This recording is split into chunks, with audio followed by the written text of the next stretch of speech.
I don't know either.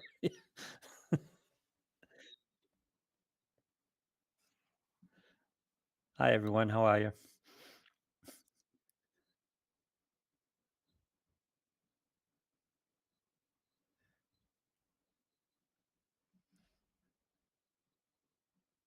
Yep. Yes, sir. All right. So we have giveaways today from comments on Leighton's Loft and where else? Everywhere we're going? Yeah.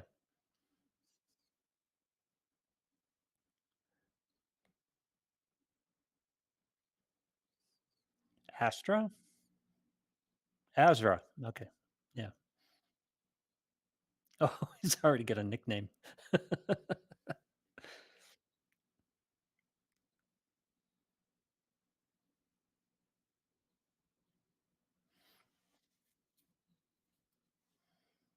Oh, it was an issue last time. Yeah, that's right.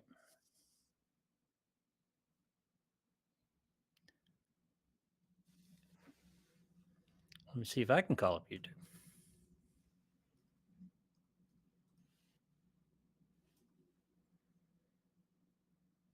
So why Easy Money? Where'd that nickname come from?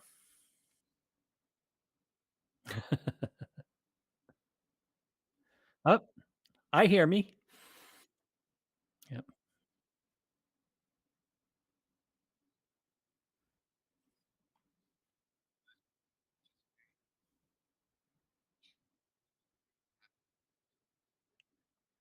And that's the only way we'll have comments that we can post on the screen. So, but we have giveaways today that will come when you switch over to the break. But comments during Leighton's Loft to get you entered in the giveaways.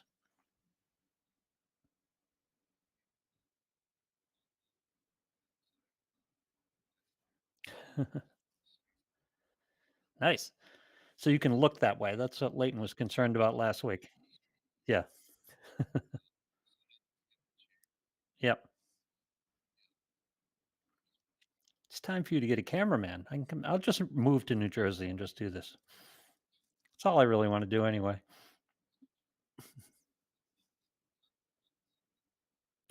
I like it.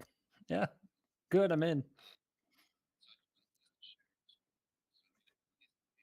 Yep. Click this, and you'll be able to see it. Yes. Great. Awesome. He'll do. All right, perfect. And then, okay, Lou, I'm done. He'll hit. Can you go back to the sharing screen for a second?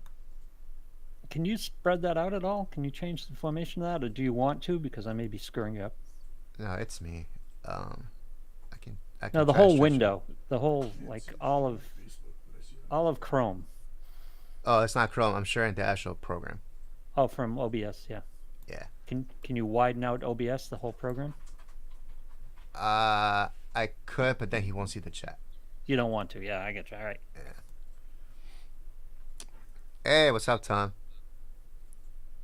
So Tom can't hear me. We just checked Oh, that. to be fair, we heard you, but we didn't Oh, hear that's me. right. Okay.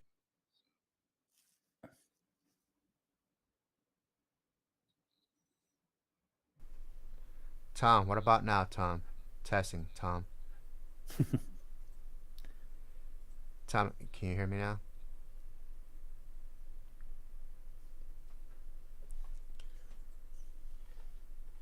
Oh, Tommy, oh. If I'm he's getting not a answering, that text means he too. can't Let's hear see. me. Let's see. Just want to make sure then that's no problem. Oh, he said, yeah, he can. Oh, okay, I hear myself now too. Great, great, great. Awesome. So that was it. Okay. Great. So that's the key. I have to hit that button right there. Yes. Good, good, good, good. All right, so we're good now. We are live. We're just waiting for Lane to pop up in here. There he is. You gonna do the participation promo? Great. Okay, so Layton's here, Lou. Yes. Sound is good. Camera is good. Late comments will be here. Okay. And okay, guys, have fun. Lou, you can start up, and I'll mute the feed. All right. Here we go. We'll start. Everyone, head over to Leighton's Loft. I mean, you can watch it any place, and you can you can participate in the giveaway. But head on over to Leighton's Loft and watch the show there for us, please. Yeah, And like us if you haven't liked us so far. We're going to go live. And a little bit of 2020. Okay. Do you know the total? I can give you what I had over there. Yeah, I'm gonna write it down here.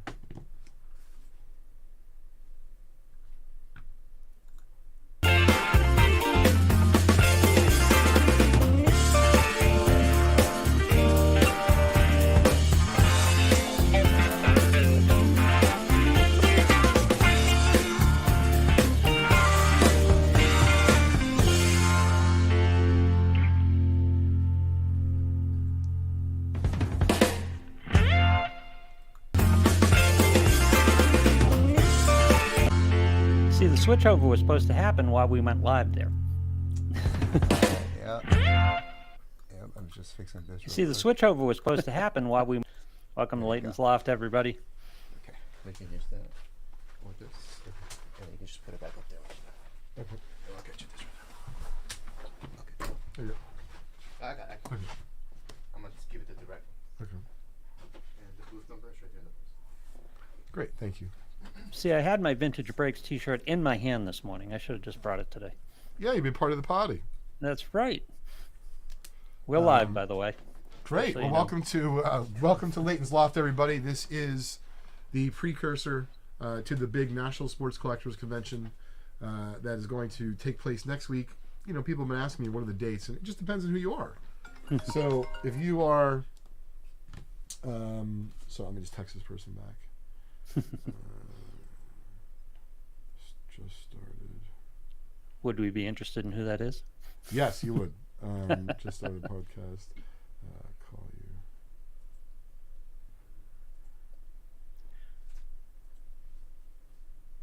I can email him the link, and you can just join us here on Leighton's Loft. That'd be kind of cool. Yeah. So once again, folks, welcome to Leighton's Loft. This is a show before the National Sports Collectors Convention, and for those of you who are attending it just as regular collectors and patrons, or innocent bystanders, if you will, many of you will start coming into the convention on Wednesday. There's a quote-unquote sneak peek, and I really never knew why they called it that, because for me, I'm there since Monday, Yeah. and there's a lot of sneak peeking going on between Monday and Tuesday. So my advice is, and it's a little bit funky sitting in this chair here, got all sorts of different contraptions. My advice is, if you're able to, connect with a dealer or an outfit like ourselves that may have an extra badge. See if you're able to kind of do some work for them, in exchange for that, because I don't know that you can just be giving out badges to whoever you'd like. However, if you're part of the team that's helping, I believe that you can. So for example, Monty's coming down to the National, and he told us that he'll be helping us for a few days. So as part of it, he gets a badge. You know what I Nice. mean? Yep. He's getting paid as well, right? He's not just working for a badge, but nonetheless, there are some people who kind of, have those kinds of arrangements. That's one of the ways to get in early. Obviously, another way is to set up. You can, depending on if you're just a dealer, you can set up on Tuesday. If you're a breaker, I think you can set up on Monday. I was just talking to a distributor, fairly large one, they're getting in there on Sunday. So they end up, staying for 9 days. So everyone has, everyone has their kind of own way to get in. Hey, Ezra, do me a favor, if you can get J5, because this thing looks frozen and I'm not seeing any of the comments and such. Thanks. Is there business being done in these days? In other words, you get to sneak in there. That's what I was you going to can- get to. Yeah. So that was my point about the sneak peek. So when you get there on Wednesday as a regular patron, there's been a lot of business that's already transpired on that Tuesday, and maybe even that Wednesday morning before you get in, let's say early afternoon. So do what you can to try to get in as early as you can. That's your chance at not just the best deals, but really the best stuff. Because the true collectors and the investors that really understand the space, most of the time, the best and the freshest items, are sold in the first 24, 36 hours. Yeah, and I'll bet the conversations are more casual. There's less crowds. It just probably is a really great experience. Oh, the whole thing is great. Make no mistake about that. We are going to be, Just Collect will be at booth number 936 and 938. Vintage Breaks will be in the Break Pavilion at booth number 5049 and 5050. So we have 2 different locations where you can visit us at the National, both Just Collect and Vintage Breaks. J5's coming over here just check something out. So it's very distracting because it's not, no comments are coming. It's stuck. So I didn't really know what was up. Sorry about the technical difficulties. Get it down. It's only our second show here in the loft. Oh, a third. Is it a third?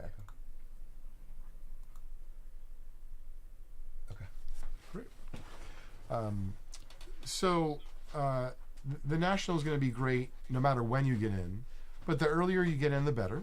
And we're preparing right now to not only set up at the show, but also to actively buy, meet people, enjoy. There's going to be several trade nights and events that are going to be taking place right after the convention.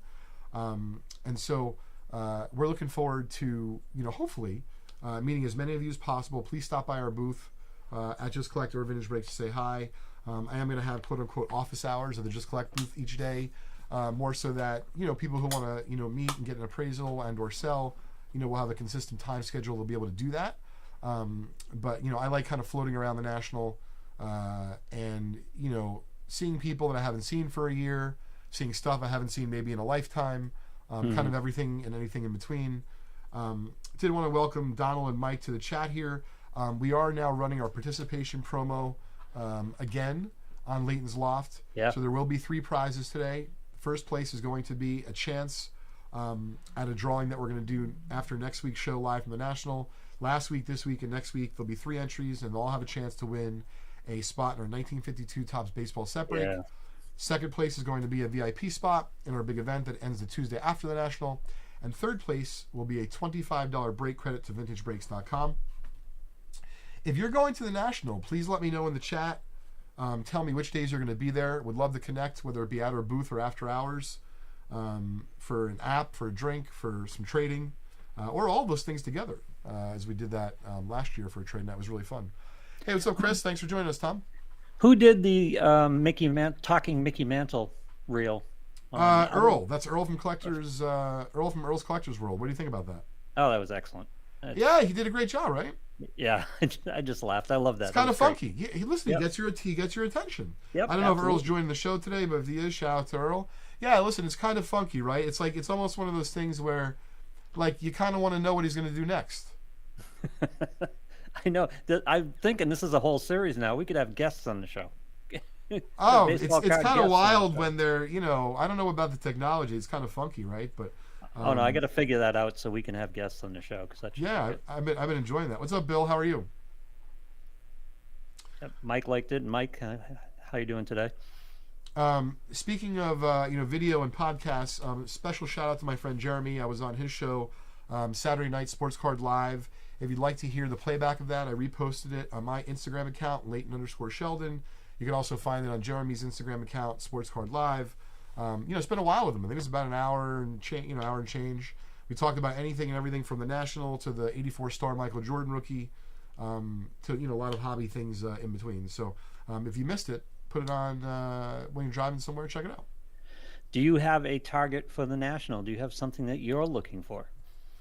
Sure. I mean, in terms of what I'm looking for myself, it's a little bit different than what I'm hoping for from the company standpoint.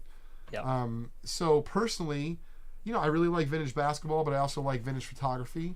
So, I would love to find a fresh photo or a fresh collection of photos of just, early anything, early baseball, early basketball, early football, early hockey. I really enjoy that stuff. I still think it's undervalued, quote unquote type 1 photos, but I have a passion for them. So I'd love to find that. And of course, professionally, we want to pull a big, a big card from a vintage pack. That's always a treat. And then we're hoping to be able to come across some, nice vintage collections or vintage cards that we pick up from the floor. But, of course, long time accumulations, family, heirlooms is what we specialize in and appraise.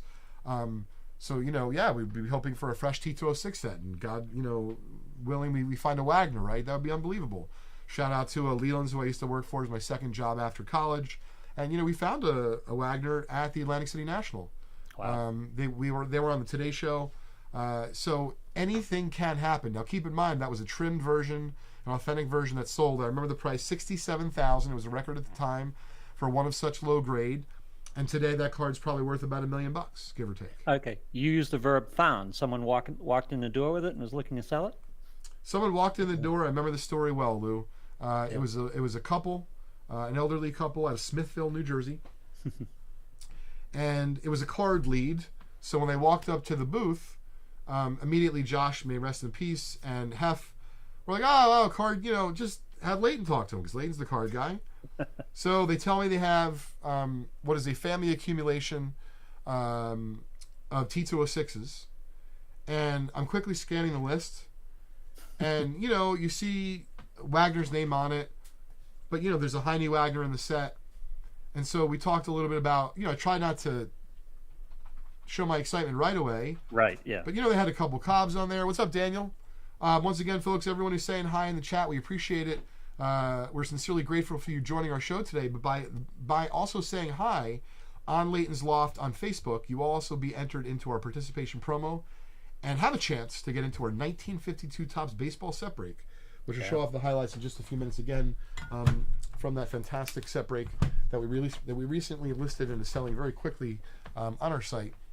So these folks have a list of, at this point there's probably hundreds, and there's Cobbs, there's Mathewsons, there's other Hall of Famers, and so I see Wagner's name,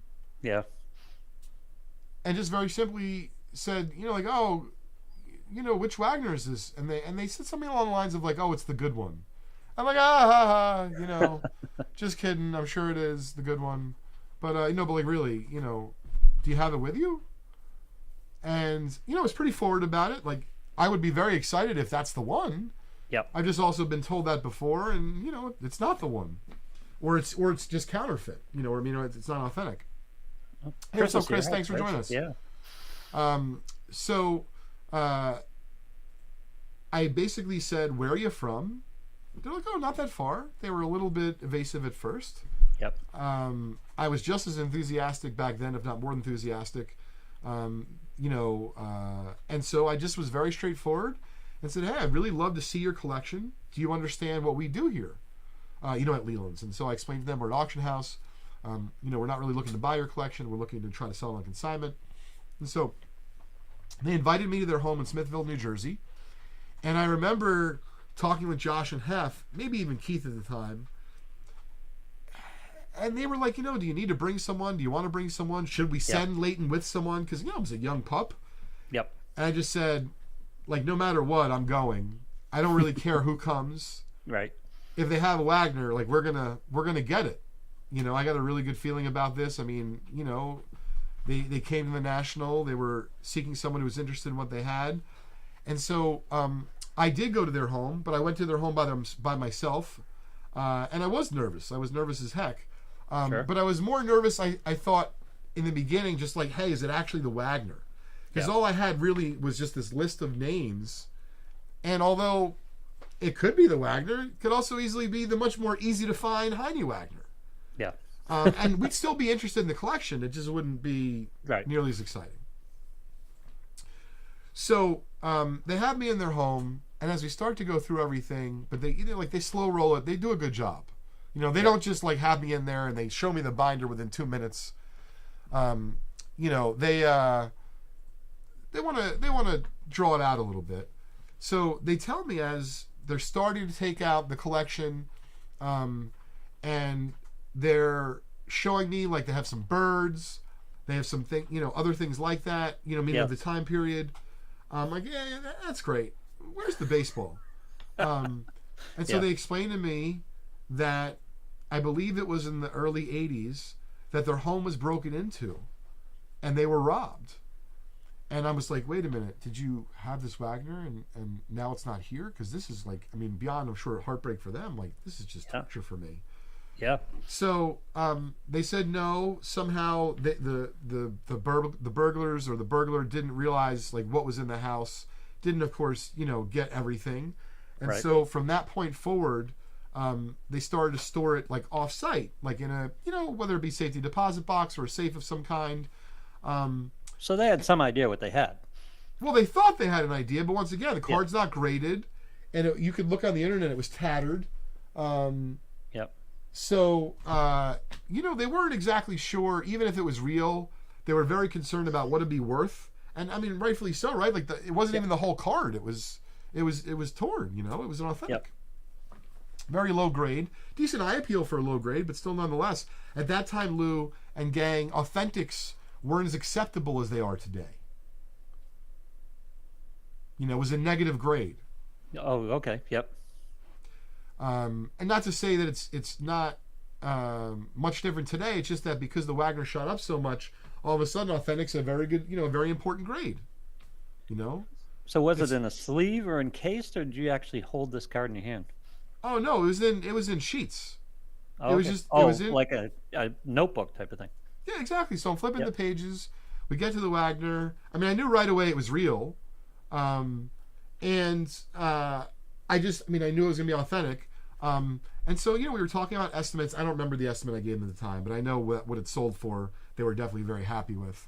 And like I said, we did not only get it on consignment, I got them to sign the contract, and I explained to them the next day I'll get it graded and authenticated by PSA, which is what we did on site at the National.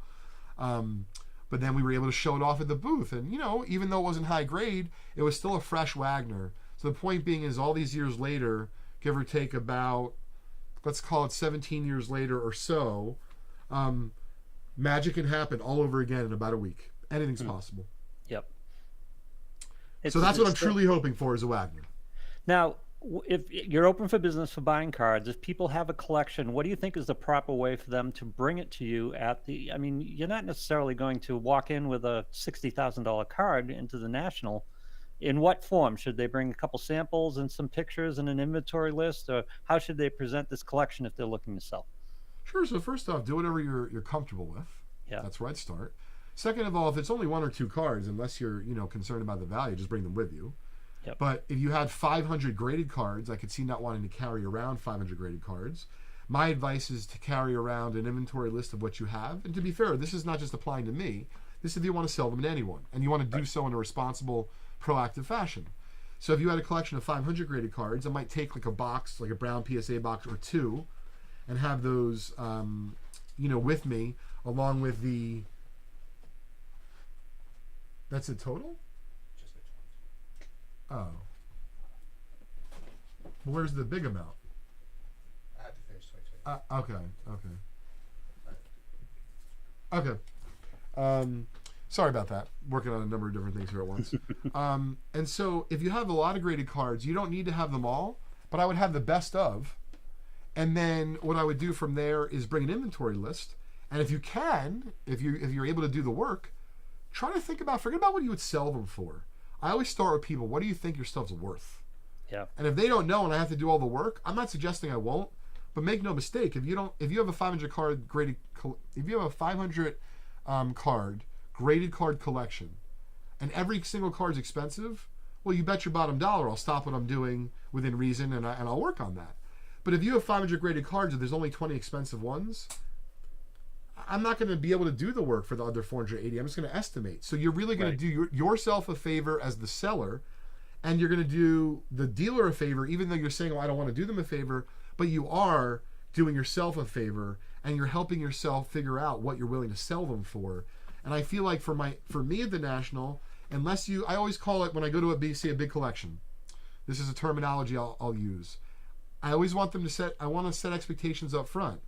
So no matter how big the collection is, at some point, inevitably, you're going to hit the spreadsheet. And you're going to just summarize.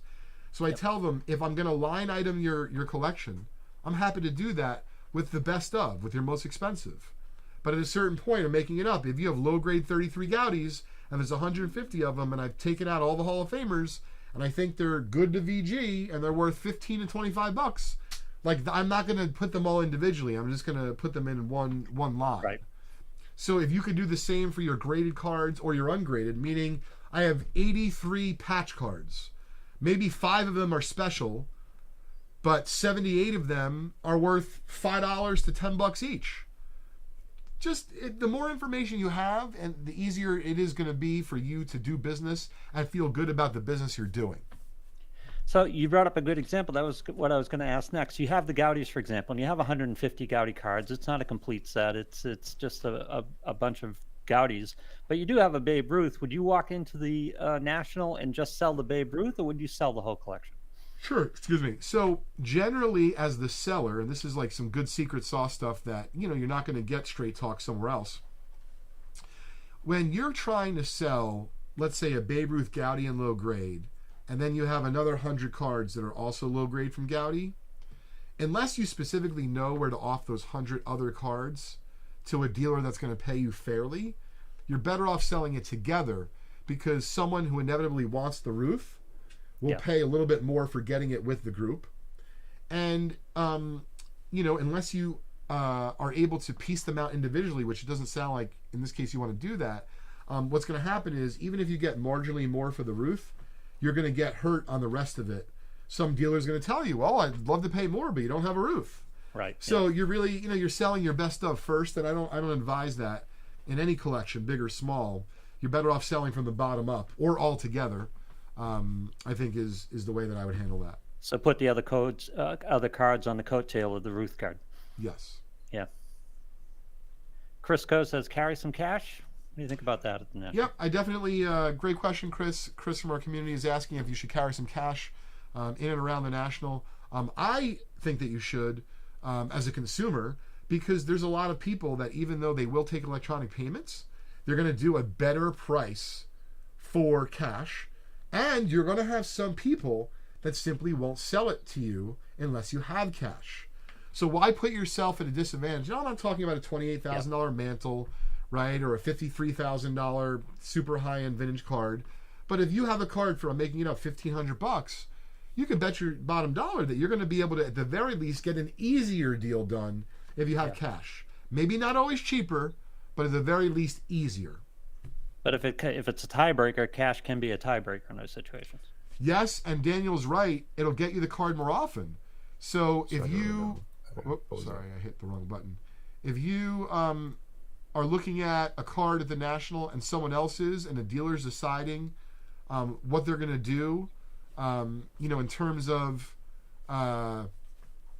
selling the card to the quote-unquote best offer, I think many dealers, I'm making it up, if it's 3% from PayPal, let's just say it's $1,000, they'd rather have $950 in cash. And even though that's 5%, they'd just rather have the money right then. So, myself included, I'd just rather have the money right then. Now, there's a certain point where you're not going to continue to go down. You'll just say, send me PayPal. But there's no doubt, you heard it here in a live example, you're better off having cash. You're going to get your best deal. Yeah, Chris, this is across the board. This is not just in cards. It's everywhere in life. You can get a cash deal almost everywhere. I mean, maybe for an not automobile, retail, for a home. Yep. Absolutely, right? Get your car fixed, you can get a cash price, and it's usually a pretty substantial discount. Yes, I did want to share with everyone as we have a few minutes here. So if you haven't checked in already, I guess I'll show off a couple of the highlights. The 1952 Top Set Break is selling quickly. So if you've not hopped in yet, do yourself a favor. At least check out the break on our site at vintagebreaks.com. These are some of the highlights. 52 Tops Campy, high number PSA 4. 52 Tops Pee Wee Reese PSA 3.5. Eddie Matthews rookie, great eye appeal for a 2.5. And then the last three in the biggies from the set, the Maze in a 3, the Jackie in a 3, and this is the nicest PSA 1 mantle that you'll ever find. Wow. Very clean back. That is Not all a talking available. mantle, but it's not bad. Yeah, it's all available on our website at vintagebreaks.com. All of the high numbers are ultimately going to be graded by SGC if it's not graded yet. And we're hoping that it's going to sell out by the National, and we'll be able to break it live from the National, so we'll see. That was quite a trio you had at the end there. Yes. Now, folks, if you're watching today's show and you haven't already said hi, do yourself a favor. Say hi in the chat, because you're going to potentially win a spot into the break of the 1952 Topps baseball set. Everyone thinks they're going to land Juan Soto. It's so funny. Yeah, I don't I know think Mets it's as- fans are all souped up about this. Yeah, I would love if that's really I would love if that's going to happen. I mean, I think Soto's great, and I think that I'd love to see him in pinstripes, but I don't know. They got a lot of money out there. They're gonna if they give it to Soto, they're definitely not giving it to Judge. So say goodbye to Judge. Well, you know. it's And I'm not like saying they that I have to wouldn't run it. rather have Soto, but they're not asking me. Yankees have a soccer team too, don't they? Like there is. I was going to say it's not like they have to pay a soccer team and an NHL team like the Red Sox ownership, but the I like Yankees Chris have a Co- soccer team too, right? Yeah, I like Chris Coe's comment. He says that he thinks the Athletics will get Soto, field him in all spots, and probably still do better than his current Athletics. Yep. So what I wanted to do is show off two, and this isn't really a collection. We bought a couple of graded cards from Stephen Garrett, but we wanted everyone to know out there we're always buying, fresh collections, but we also buy graded cards. Big collections or small. Stephen Garrett hit us up with a few graded cards, including this beauty, a 1975 Topps George Brett rookie. Oh, it's funny, you can't see the green because of the green screen. Oh, because of the green screen. So That's it great. looks like a really rare version of a PSA 9 that's missing the green. Yeah, it's kinda not funky. a transparent card. It's a Nope. So we bought a 75 Topps Mini George Brett rookie PSA 9 from Steven, so we appreciate that deal. And we wanted to show off, this is a very small group of 14 cards. I don't know the story behind it, other than this is now the second collection that we bought in our new office. I think they dropped it off. And without further ado, I will... I don't think there's a closer camera, right? So it's just this one in the distance. yeah, there is. You have to flip the screen down there, and you can use the desktop camera. Oh. We'll just go with this one for now. It's fine. Okay. Yep. So this is a nice group of 50s cards, including a few Hall of Famers, as you'll recognize. We just bought this. Nice 58 mantle. Oh, this colors look so bright. Yeah, so the mantle 56 is miscut. The maze, I believe, has a stain of some kind. Yeah, up here. Okay. Yep. Whitey Ford. Oh, it's really crazy. The green just gets Yeah. kind of funny. Aaron, 56 Jackie, one of my favorite cards. 56 There you Berra. Yep. And a 56 Yankee team. Oh, geez, Ken, that would be something. Judge goes to the Mets, goes across town. Wow. That would be kind of wild. I mean, listen, anything's possible. Yep. Especially where the Mets are spending, yeah. Hey, what's up, Sooner? Thanks for joining in. Once again, our booth numbers, if you'd like to come meet us next week at the National, is booth number 936 and 938 for just collect. And we'll be in the Breakers Pavilion for Vintage Breaks at booth number 5049 and 5050. If you'd like to email me before and try to arrange a deal, and we'll just meet in person, you want me to pay you there, be happy to. It's Leighton, LEIGHTON at justcollect.com. Well, that's a great idea. Start the conversation beforehand. Absolutely, that's what I'm thinking. Yeah. If you'd like to check out my podcast with Jeremy Leaf and Sports Card Live, please check out the link on my Instagram page, Leighton_Sheldon. Appreciate each and every one of you for joining in today's Leighton's Loft show. Stay tuned for Sam, Ethan, and the gang on Vintage Breaks. They'll be going live in just a minute.